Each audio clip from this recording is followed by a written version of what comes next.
Hello everyone, సింపుల్గా sweet corn వడలు ఎలా తయారు చేసుకోవాలో చూద్దామా. ముందుగా దానికి కావాల్సిన పదార్థాలు: స్వీట్ కార్న్, నానబెట్టుకున్న పచ్చెనపప్పు, అల్లం పచ్చిమిర్చి,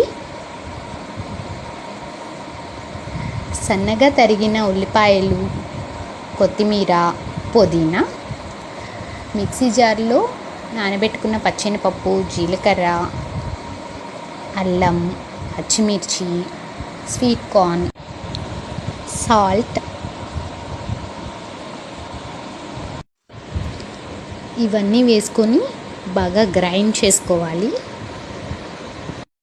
అలా గ్రైండ్ చేసుకున్న మిశ్రమంలో మనం ముందుగా తరిగి ఉంచుకున్న ఉల్లిపాయలు, కొత్తిమీర, పుదీనా కలుపుకోవాలి.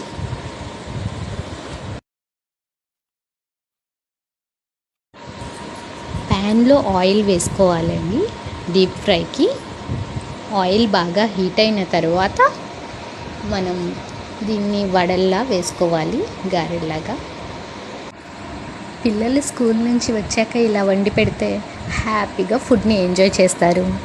బయట ఫుడ్ తినే కన్నా ఇలా ఇంట్లోనే చేసి పెడితే మంచిది.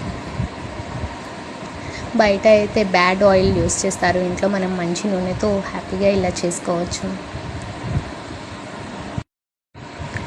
అంతేనండి, సింపుల్, రెడీ స్వీట్ కార్న్ వడలు. మీరు కూడా తప్పకుండా ట్రై చేయండి.